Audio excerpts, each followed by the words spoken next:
explosão do Hunga Tunga Hunga Haipai. Esse é o nome de um vulcão submarino que entrou em erupção no fundo do oceano e causou um tsunami que atingiu o arquipélago de Tonga. As autoridades locais avisaram a população a tempo de poderem preparar os seus respectivos coletes salva-vidas e os seus selfie sticks a fim de poderem registrar-se dentro deste momento muito especial.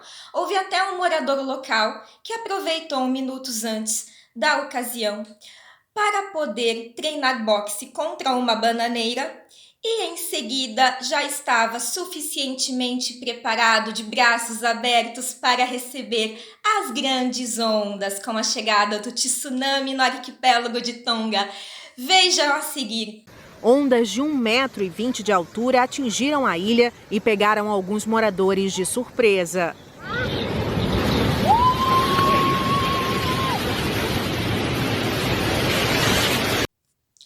Lema: perde a vida, mas não perde a selfie.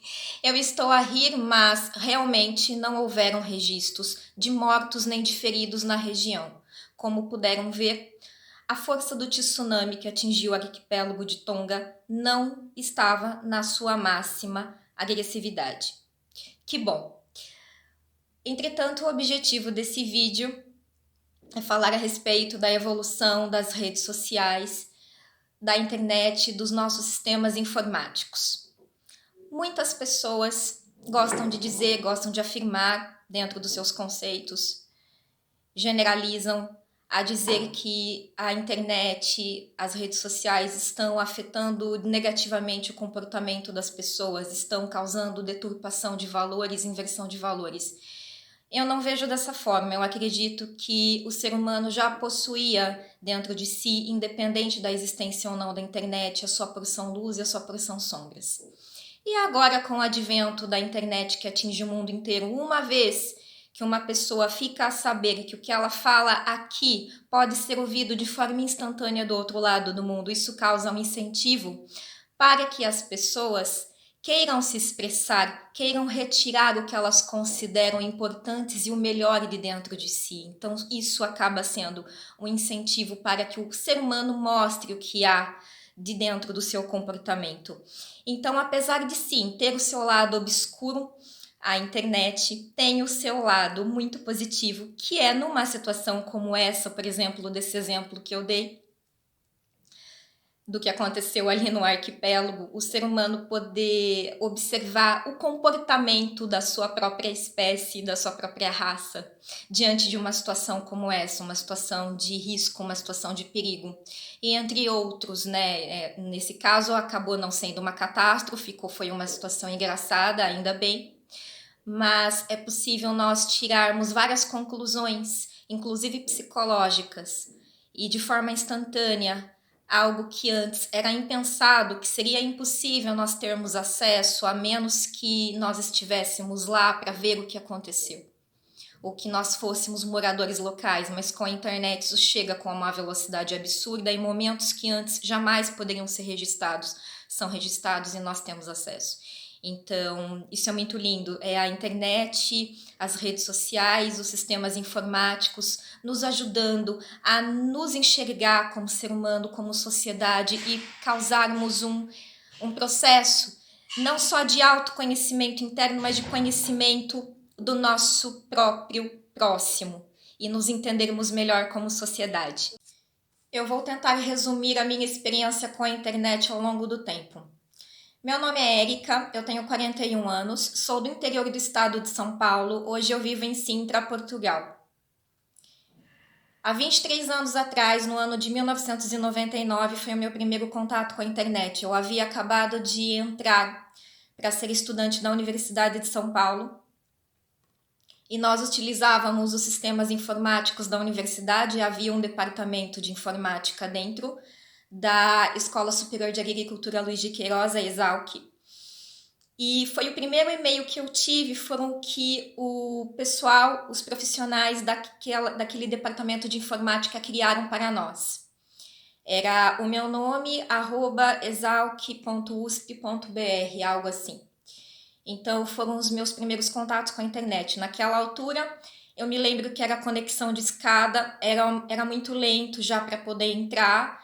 Nós tínhamos, além do departamento de informática, nós também tínhamos acesso à internet nos computadores da biblioteca e basicamente nós utilizávamos para fazer pesquisas bibliográficas e entrar em alguns sites empresariais em busca de informações que utilizávamos nas aulas e buscas por estágios. No ano seguinte, eu comprei o meu primeiro computador, no ano de 2000, e passei a ter meus e-mails pessoais do IG e do Yahoo. E entrava também em salas de bate-papo do UOL, chamava-se UOL, o servidor, para conversar com pessoas mundo afora, inclusive com estrangeiros. E para nós era lindo, era o máximo que a gente tinha até então. Também entrava não era no Google, mas eram outros sistemas de pesquisa em que era possível visualizar imagens do mundo afora, de registros que já existiam de paisagens turísticas. E eu ficava horas viajando o mundo afora pela internet. Era muito gostoso. Apesar que era uma conexão lenta, demorava demais para entrar uma conexão de escada e os servidores eram pagos. Então, além de pagar para ter internet em casa, ainda tinha que pagar para ter um servidor de internet, né? Além de pagar o sinal, ainda tinha que pagar o provedor de internet. Era bem, assim, atrasado comparado a hoje.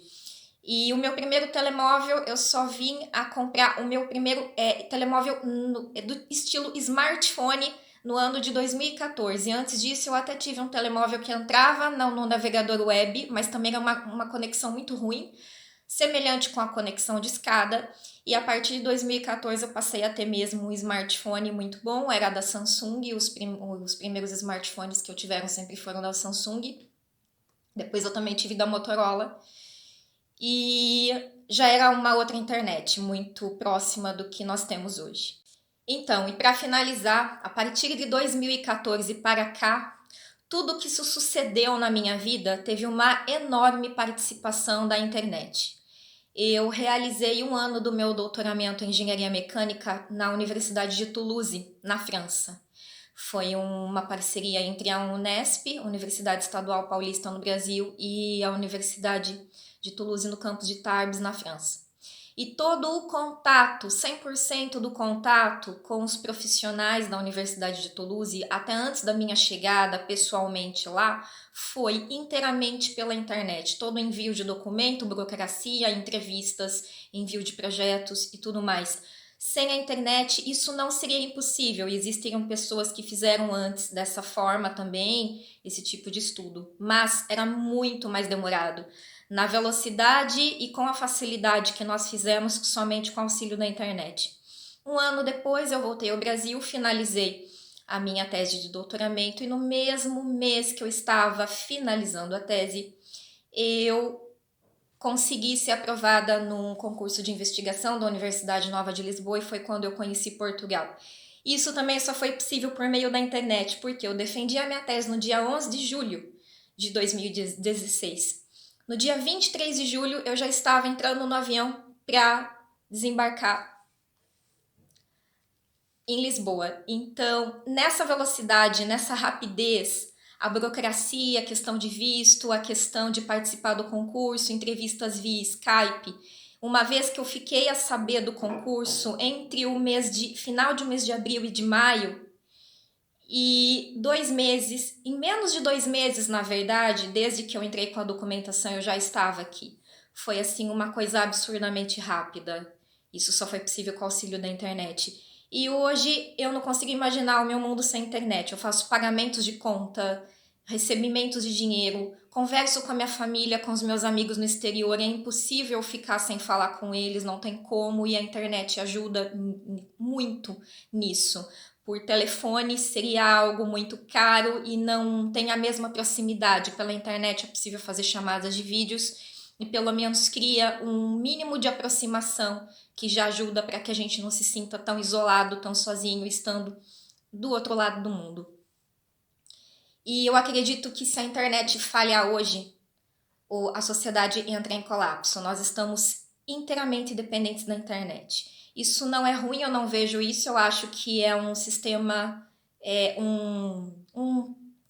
Uma característica da entrada da era de Aquário, aonde o mundo, o plano astral, que é o plano mental, ele está cada vez mais sendo presente, cada vez mais sendo materializado, se tornando realidade.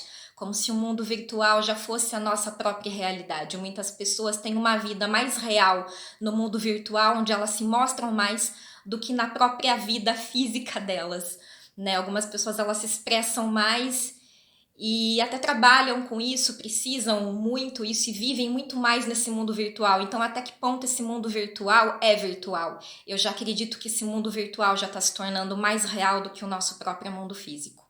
E é isso.